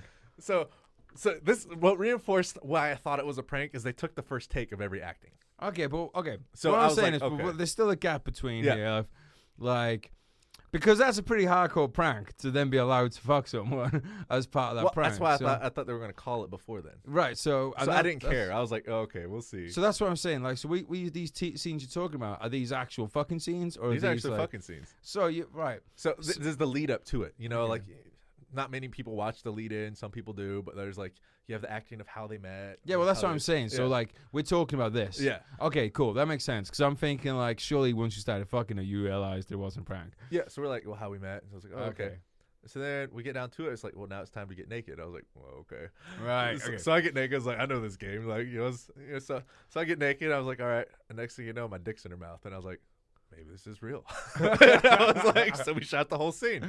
We shot it straight through. I was so how does one go about shooting a I know it's like the VR stuff is things differently, but generally talk us through like a day on the set, because like this isn't like people just being like you're in a bar and it's like, hey, let's go outside shoot porn. No, this is all really well scheduled out and everything like that. So just kind of talk us through the business side. All right, so typically I get my call sheet like the day before, or I get it a couple weeks in advance, depending. So a call sheet is what you get for telling you what scenes you're doing, when you need to be on set. What time to be there, what to bring. If there's a script, they'll have it attached, and then. Are you looking for script writers right now? I know someone in the business. We'll talk off camera. Actually, you know what? I just might be able to do that. I know Fuck someone yes. mentioned that it was a couple weeks ago. I don't know if they filled it or not, but I could totally relay it. Oh, I'm willing to feel anything. It would be funny is if you do get the job, you'd be writing some of the pornos I'd be acting. Dude, in. that'd be so fucking cool. Right, I'm putting it out there to the universe right now. This needs to fucking happen. All right. But we'll talk more. We're gonna grab Okay. some dinner. So basically, get that and I show up. Yeah, okay. So when I was new, I didn't know the girl that I was working with. So it's kind of like you got a lot to cover. You know, like, well, how is it? Do I got to get to know her? Do I not need to get to know her? Yeah. You don't know. Because like, what are you applying at this point? Like dating rules? Yeah, it's like, Like- you know, this is brand new territory. So I was like, well, shit. I was like, all right, I'll just play it cool. You know, I was in my head, I'll just play it cool. Yeah. So I played it cool. I played fun. Like I told her, I was like, in my head, I was like, if I get her to laugh, we're going to have fun. And then I Okay. realized that if we're having fun, it's going to be a good day. Mm-hmm. And then I had scenes where we weren't laughing, it wasn't fun, and those were very hard days. Okay, but your average day though with a chick, right? Yeah. Right. Presumably now you know a lot of these girls. Yeah, I get requested to work with most of the girls. So it's requests come from the girls. Mhm. That's interesting. All right, I'm making some notes here. So you get requested a lot more. You had an agent for acting. Presumably, people have agents in porn. Mm-hmm. I have a porn agent. Yeah, porn agent, and they work exclusively in porn, or do they also do normal acting? I've gotten some mainstream requests from them, but right now I'm usually booked out about 2 months in advance right now. Damn, that's awesome. So just for people to know, Yeah. like getting an acting job is very fucking hard. Well, if you can act and fuck at the same time, like Yeah. you're gonna be working a lot. So like, yeah, you can be hot shit. Anyone out there considering a career change, but like, so you turn up on set, and you get like, is it like brief? Like you get like a briefing, and is it like a safety briefing? Like other things? Are they depends. telling you like? It are they depends. Like, Some companies that you work for, they do like video sign-ins. So you verifying you are who you say you are. You got your IDs, and then you go over do's and don'ts. Like, what do you like? What do you not like? You know, because you don't want to like do something that the person doesn't like. Yeah. Like So I this wouldn't want was to. this kind of what I'm getting my head around. So when it's like, is there like literally like a play, like there's a playbook, and they're like, all right, for the next 30 seconds you're gonna fuck a missionary, and then we're gonna take that, or is it, or do they just say just go ahead and fuck? It varies. Right. Sometimes they like. So what happens is the director gets a script from the company, and they're like, "This is what you want. This is like a guideline of how we want it." So they want like 3 or 4 positions, or if they have specific shots or specific positions they want, they'll put them in there, and then you have to do those. So basically, you get it, and it's like, then you go by that. Now, some directors they shoot one position, then they'll cut, and then they'll shoot a transition. They'll redo the lights, then they'll shoot the next one. Oh shit! I didn't even think about Some of them do that. Some of them they light the whole thing up already, and they say, like, because like, when I was new, it helped to be told what they needed, because you don't really know like lighting. Like, what do you mean lighting? My dick's going inside her. Well, they got to see it. You know, so you don't really think about that. High definition. So I actually worked as a PA for free for a month, because I was like, I want to see how the good guys are doing it. That's good Like, thinking. if I could see how they're doing it, then when I learned jiu-jitsu, I learned from watching other people. And that's great. That's great advice for any career. Yeah. It's like, look, if you want to get paid well, do free work first. It's like, and Learn. Yeah, just learn. And you'll get ahead of everybody. If you're somebody out there with your attitude of, that's not in my job description, or I'm not doing that, they're not paying me, then you're never gonna go. Yeah, you're not gonna go far. And so I did, and I started seeing how like the really good guys run the scenes. I was like, oh, that's cool. And then I realized how the lights were, and then I was like actually looking at the camera, and so I could see what the camera was shooting. I was like, well, that made sense. So then when I took that information and then I went and applied it into my scenes, well, that was a game changer. Yeah, that's really good thinking, dude. That was a huge game changer. That's that happened, and then I would say that following month I started getting booked out almost every single day. And is that because you think you're basically making less work for the people, like you're making their job easier? You're thinking for them. Here's what it is. Your paycheck like everybody's paycheck on set depends on whether your dick works. Right. So if it's a good scene, like if you're a strong performer, like if you show up and you can't get your dick hard, director doesn't get paid, the PAs don't get paid, crew don't get paid. Dude, that's a lot of I gotta say, There is no chance on earth my dick is functioning with that kind of pressure. If Absolutely. you think about it, yeah, it's Absolutely no chance. I fucking get nervous about fucking writing a book, thinking that there's some other people's money involved. Like, well, we're talking about this in Vegas. So let's talk about this actually, because I know this is something that, because like I said, I'm being truthful with a bunch of people's careers on the line. And me wondering if they got kids who aren't going to eat because of my dick. Yeah. There's no way my dick is working, right? I talked about my book, Brothers in Arms, plug. I talked about when I was going through really bad PTSD, about how then I started getting erectile dysfunction problems too, because my whole persona was that I was weak and pathetic. And even though I was while I was spending a lot of time in Hollywood actually, and you know, about one of the things that people might not know about Los Angeles is it has some of the most beautiful fucking women in the world. And a lot of those women, or certainly enough enough that made me happy, enough of them wanted to sleep with me. But that didn't match. The actions of the world did not match up to, the way I thought about myself. Like I literally thought I was a piece of shit for not having had the common decency to die in Afghanistan, and that like I was worthless and all this kind of stuff. I know I am not the only bloke out there who has had those things, and I'll say this as well: it's generally not an issue now. But if I'm having a bad week or something, it could be a problem. How does one go about keeping because basically it's about being not letting negativity come into your mind, isn't it? How do you go about that, considering the pressure of the situations you are in? You gotta not care, right? So things come from a place of love or a place of fear. Okay, at the bare root. Now we're talking. So if you're operating out of a place of fear, you failed from the get-go. If you're going out there, if you're in a fight, like you ever watch the Mike Tyson fights, and he knew he was going to win. I saw before the fight starts. I tell you what, I saw it in Fury fight. Yeah. This weekend when Wilder was like giving his pre-game interview. Yeah. And he was like, "Yeah, I'm gonna not like." You could tell he didn't believe it. Yeah. You could tell he didn't. You could see it. You could see it before you get there. So if you're operating out of a place of fear from the get-go, you've already lost. You're not in a winning state of mind. So you got to kind of take like all that responsibility and just like all that pressure is like, well, that's not part of your job. My job's to go in there and have fun. They're trying to capture a moment of having fun. So why would I focus on the financial side of shit? I was like, if I fail, right, they're still going to have a roof over their head. They're still going to have food on their table. Nobody's going to die. We're all going to wake up the next day. You know, so it's like. So it's about really, because I think one of the things is about, and again, this comes with everything. It's like the idea of somebody, some people, the shame of losing their job makes them kill themselves. Yeah. Whereas the reality is that that's only an issue if you make it an issue. Yeah. You know, money. Like, put this in perspective. Money gets printed and burned every single day. Like the value of money is like literally it's off of the people's faith. So if you think about it, it's get printed and burned every single day. Why should that have such a harmful effect to your body? So I would just say, all right. So we've got Johnny 19. He's listening to this podcast, and he's picked up a girl. He's been into her for a while. She finally agreed to a date. She makes him wait for dates because, that's what she's been told she's supposed to do. And then he takes her out to Nando's, gets her a nice chicken, and they go back to his place, and he starts to get nervous.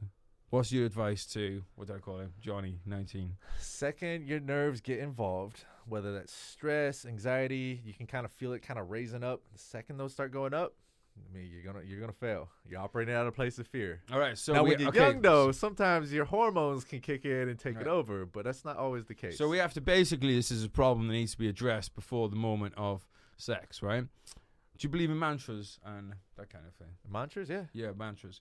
So do you think those are an important thing in making, because it's all about base level confidence, this basically, isn't it? So if you don't have a strong base level confidence, then. And that comes from the good intent. I think the interpretation of a lot of people's view on confidence is different. Okay. What would your? I wouldn't say I'm confident. I would just say I don't really care about what other people think. Okay, this is what I say. You come across to me as confident in the sense that you're just very happy. Yeah, like I'm happy. Really, so like I can I don't know, like maybe Look, I lived years unhappy, and it sucks. It sucks. Okay, well here's it. Okay, what was your sexual performance like when you were unhappy? It was rough. There we go. See, I think Yeah, it was cracked, rough. we cracked the fucking code. Like I could do it most of the time, but sometimes it'd be like, I'd rather not have sex. Yeah. Yeah, no, I'm fine. Like I'm not in the mood. Yeah, it's too easy to push off. Yeah. Well, there we go. I think we just cracked it. You want a happiness? Happy life. You could be happy. Yeah, that's it. So, yeah, I think, again, this is something that ties into anything that's mental, full stop, is it can be easy to go and let's continue with, using dick and go, right, well, can't get hard, so let's use... Before we do that, some things that interfere with it, there are some biological things that will interfere with getting your dick hard. Okay, well, let's go on to those. Actually, let me finish what I'm saying, because otherwise I'm going to forget what I said. Okay. Say what you said. And it's basically about how, for instance, so let's say this, or PTSD, or anything like that. You can think that the solution is therefore, right, that is what I think about, so that's the idea to attack. But what quite often is the case is you do something that's totally unrelated, instance, going for a walk in the mountains, or spending the day at the beach. And those things are, like, going for a walk in the mountains has nothing directly to do with your penis. No. But I guarantee that if you do that and you're happier, then your sex life will be a lot better too. And I think that's kind of one of the problems people have with this stuff, is like they get too narrow-minded on the whatever area that is. So if it's PTSD, you only think about war, where it's like, well, what's your job like? What's your debt like? All these other kind of things. So go back to what you say, mate. Too many people are too worried about their performance. Yeah. Like, but that comes down to the whole thing of worrying about other people's opinions. Yeah. It's basically like we get this all the time. See, I don't care. Like, I really don't care if people like what I do or love what I do. Like, I don't and everyone says that. Yeah. But I think you're one of the, I genuinely think, a small percentage of people. Like, I think you're way in the minority of people who genuinely don't care. Now, that can also make people assholes too. Because if you're like, I genuinely don't care, but you don't have good intentions. Yeah, but I don't like putting out negativity out there. Exactly. But you have good intentions. So it's like, I genuinely don't care, and I want everyone else to be happy. Yeah. It seems like a recipe for, having a great fucking life. I mean, she's pretty good. I live a pretty good life. Yeah. So things that will mess with it is if you have too much caffeine, like it's a vasoconstrictor. It'll help it. If you have too much caffeine is bad for your dick. Yeah, it's bad for your dick. If you're taking supplements, different types of peptides will actually interfere with it. Peptides are the steroids. They're not a steroid. It falls in the category of peptides. Some of them can act like steroids, like a weaker version of them. Oh, okay. A lot of athletes or lifters or people that are trying to just like get extra results from the gym or something like that, they'll start taking peptides. Right, okay. What it is, it's like it's your uptake. What these peptides do is it tells your body what to uptake into its receptors. So you can have it to take uptake your free floating testosterone. Mm-hmm. Well, your free floating testosterone correlates to your sex drive. Mm-hmm. So you've got out of all of your testosterone, you've got a certain percentage that is free floating. You've got a sex hormone that consumes most of your testosterone. And so if what happens is if the balances are off, it's not going to work. So like if you're actually having problems and like eating a clean diet's not working, having a good mental state's not working, there's a good chance your testosterone's off. So go get it checked. Yep. Especially in the UK where it's free. Yeah, just go get it. It's actually good to know what your levels are anyways. Yeah. You know what? I'll do mine. We'll do it together. People listening, I'll get mine done. You get yours done. We'll talk about it online and we can compare free floating testosterone. Not making a competition though. But we can. You want to get it. You want to get that, and you want to make sure that they test your sex hormone because it consumes your free floating test. Right. It's actually, and that's also a lot of people that have too low of body fat percentage actually have very low T.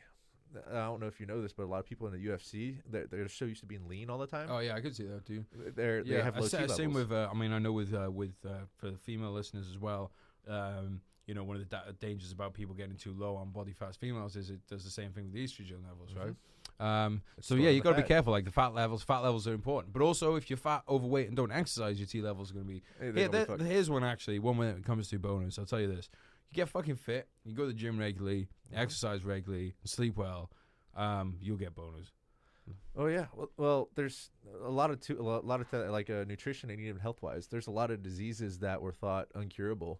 And turns out they actually are curable. Mm-hmm. Like for example, I cured I had type 2 bipolar, and I cured it, and I started helping other people cure it too. And what it is it took me a long time to figure out how that worked, because I was in a state of mania and hypomania for like 10 to 11 months out of the year. And when my brain started working, I was like, why isn't this working? Like, this is not right. I'm not like, I would look at my phone, I'd scroll through, and I don't remember like 10 to 20% of the pictures. And I was like, it's me, but I don't remember the memory. Wow. So I was like, something was wrong. I was like, I went through really dark times, and it was kind of hard to get through. And I was, at one point I was suicidal, because like the reason why I was suicidal was like I was a trained killer. Like I was really good at martial arts, but I was also taught self-defense and hand-to-hand combat. One of my specialties was how to disarm someone that was pointing a weapon at you from 10 feet away. And so I was like, it was very well trained. It's like, well, what if? And I was having these blackouts. So I was like, well, what if something happened in a blackout? Like I was at my wit's end. And fortunately, my mother found there was like nootropics, and she got me this nootropic that I was taking in it. It worked enough to get my brain to start working properly, and I had like this knack for seeing how things work. And so when it started working, I started scouring the internet, and there's this doctor that spoke at a physics conference, and I listened to it. It's like a 3-hour long seminar type thing that he did. I was fascinated by it, and he talked about how like the bioelectricity of the body, like each cell has things in it that behave like a capacitor. So each cell is like a little tiny battery, and you got battery packs in your body. And he talked about when your battery packs, because you can actually test them with multimeter leads and acupuncture. When if the voltage dropped too low, the polarity would flip-flop, and inside that cell is considered a dead cell. It was unable to create a healthy cell, so it'd have to have that cell created in the body elsewhere, and that's where you get chronic illnesses from, like your cancers and stuff like that. It was really fascinating. And then he talked about where you have maintenance levels and treatment levels, like vitamin E. If you have a certain amount of vitamin E, but in higher doses, it does something different to the body. And it's like, so I was like, that's very interesting. And then I found that in the forums that people said that when they switched their diet over to a high healthy fat diet, that it helped people that the bipolar people in the community, like on the forums, were saying that seemed to help them out a lot. It's like, okay. So what I discovered is that it's what's going on, and I found a correlation because I started helping other people with this. I found that extreme anxiety, extreme depression, bipolar, and even schizophrenia, it's all the miscommunication of the emotional campus of the brain. And another thing I found that was very interesting is that people that had that bipolar were very, very intelligent. I was well, think about it. You can't be intelligent and emotional at the same time. It's biologically impossible. Your frontal lobe is your intelligence, and the inside of your brain is the emotional campus. So it's like a teeter-totter. Either one's on or the other one's on. So it makes sense. That makes so much sense. I've never even thought about that before. Well, here's where it gets even interesting. Yeah. So I started figuring out, like, if you think in terms of computers. So now we're tying in the whole the computer aspect into it. A runaway variable. If you tell a computer to count, but you don't tell it when to stop, it'll count until it blue screens to death, right? Well, when someone that has bipolar, when they feel an emotion, there's nothing in their brain telling them how much of that emotion to feel. So they feel it until they black out. And then that's like the blue screen of death, essentially. And then they can no longer give or receive input. Nothing's computing there. And so that's why a lot of people have a problem talking to someone that's bipolar, because when they're in a state, they're not listening because they're talking to a brick wall, because you essentially are. Yeah. And so then I went from there, and I took the data of looking at across all of America, and mental illness is on the rise. I was like, well, why is it on the rise and not in other countries? Like, why is it just here? Well, look at the dietary trends. Like our parents' generation, their parents' generation, and so on, were taught not to eat fats. I was like, well, having a deficiency in fats is directly correlated to the emotional campus of the brain. So what I started doing is I changed my whole diet up. I was eating a bunch of avocados a day. I started drinking flax milk. I was drinking a quart of flax milk a day. I was eating salmon, like anything I could do with like healthy fats. I was like consuming, and I felt like it was making a dent, but it wasn't quite like doing it. It wasn't. So I was like, all right, there's obviously there's a constraint. So I went back, and then I started doing research, and I found that your body only absorbs 5% that you consume. And I was like, well, that's the problem. And so then I found that this company that they have these lipids, like some herbs that have lipids in them that help the breakdown of fats, and specifically help them actually get transported into the brain. So I was like, well, that's cool. So I started taking those, and I maintained the diet. I cut out all sugar, cut out all caffeine, because those both adversely affect the brain. And so I took all those, and then 3 days it felt like a fog was pulled out, and it was like my brain worked. And I was like, part of me was afraid that I would lose the functioning aspects, like like the hypomania, like your brain is like on another level working at. And I thought I was going to lose it, but I didn't lose it. Wow. And so it stayed. So I was able to consciously control it. So like when I applied stuff, I could really see how things worked. So my jiu-jitsu game went through the roof when it came back. But so what I did is like I would test it, and so I would take these supplements on it, and then I would stop. How many days could I go until I feel like something's kicking back in. And I was consciously looking for it. And I'd usually go about 3 or 4 days. Sometimes I make it up to about a week before I could feel the bipolar kicking back in. I was like, all right. And then I referred back to that doctor that spoke at the physics conference because I love physics. I'm fascinated by it. And so I was like, there's maintenance levels and there's treatment levels. So I didn't research this. I just did it. I doubled and tripled the dose. I was taking 2 to 3 times the amount of the omega-3s and the fish oils that I was supposed to be taking with the lipids. And the same thing for the other minerals that the brain. I just did it. I was like, fuck it. I just did it. And I may have been healthy, maybe not been healthy. I didn't know at the time. I just did it. And so I did that every day for 3 months. And then I was like, well, I feel really good. Let me stop taking them.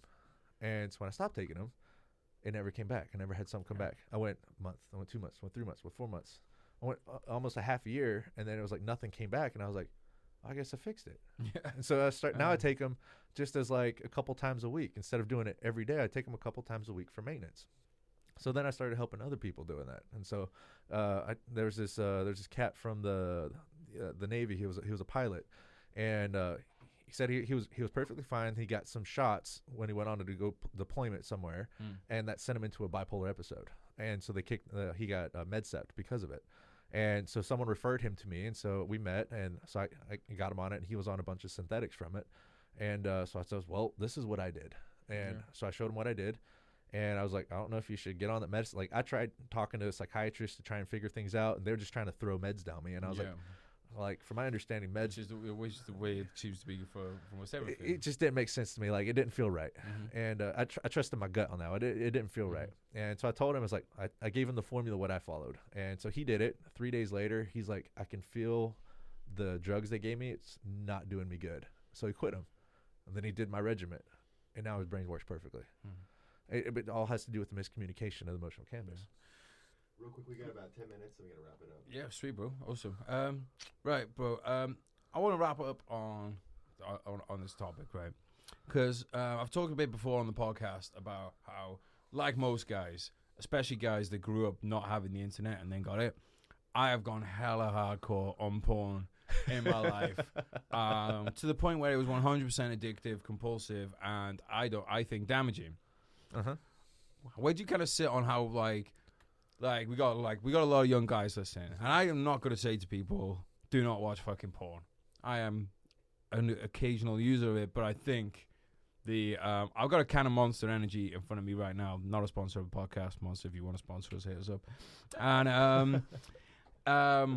I do not think it's a good idea to drink cans of Monster Energy every fucking day. And I do not think it's a good idea to watch porn all the time either. Much as with other things. Where do you kind of stand on like young guys, especially young guys, because older guys more so, it's either probably the problem by then or not. But for young guys listening, where do you kind of stand on them watching porn? Well, depending on what age group. Right. Well, let's talk about like the young kids, like 13 to 18. The studies have shown that it adversely affects the brain. So it's not good for young kids to be watching porn. So don't put your cocks away, but just use your imagination. I haven't read all of the studies, but my understanding from the brief knowledge that I have of it is that it's kind of like disassociates relationships. That's kind of how I feel about it. I feel like really dissociated me from it. And then all my friends who've told me confidentially, I'll not repeat on the podcast, have told me a lot of the same. And it just makes total sense how you would disassociate. I believe exactly the same for violence. I believe we become very dissociated to violence if you see it on the screen all the time. The evidence is there. How about for adults? Well, truthfully, anything can be addicting, period. Right. Like, I was addicted to video games for, like, the longest time. Everything is good in balance. Like, you can't say one thing's, like, water's good for you, right? But too much, you drink too much, you'll die. Yeah. So it's like, is porn good for you? You want to use porn? Use porn. But, I mean, everything's good in balance. Too much of one thing's never good. Yeah. So. That's good, dude. And I think the one thing I would like to say, encourage young guys out there is, I've seen some great porn in my time, but none of it compares to actually being in there and doing it yourself. So if you think about it like this, it's like going to the gym. It's like, going to the gym, you do it, it's hard work. Maybe not watching porn is hard work, especially if you're out at the point where it's become addictive compulsion. Not watching it is going to be hard work. But then it's gonna fucking, you'll be glad that you did it when you're balls deep in some like we could fucking in some stunner, or someone is balls deep in you for our female listeners. Because I know this is not just a one way, it's not just a one way street. But no, I think you're dead right, mate. I think like anything, it's about balance. Any words of wisdom? You've given a lot. Any last words of wisdom you'd like to give our listeners before you tell us where we can find you online, which is, as I said, in moderation? I would say focus on your own happiness. You create your happiness, not other people. Bro, I love that. We had a guest in, my friend Paul DeGelde, who said practice your happiness. And I think both those things are focusing in on your own, and then don't expect it to just happen without making it, like, if you just go, I want to be happier, and you stay in the job you hate and the relationship with someone and it's bad for you and all that stuff, you can't expect the situation to change. Yep. Mate, where can people find you online? Where can people find you on social media? You can find me on Instagram at IWillPounder. Not her, but D, like pounder, like I'm going to pound it into the ground. POUNDER. Correct. There you go. And then on Twitter, The Will Pounder. The Will Pounder. The Will Pounder. Right. Also, Pornhub. For those of you who are of age, check him out. We like to support each other's work here. I can't tell you how many Marines have found me on Pornhub. Go on the comments, leave him a Semper Fi in the comment section. Mate, thank you so much for coming on. It's been illuminating. I'd love to do this again while I'm in town if we can get another one in, mate, because we still got loads more to cover. Oh, there's tons. Like my head is hurting, but it's hurting in the good way. You've given me a lot to think about. Mate, I hope everyone enjoyed the podcast. I know that they will too. Cheers for coming on, brother. Thanks, man. It's for you guys. I love you. We'll catch you next time. Goodbye. Yeah. Listen.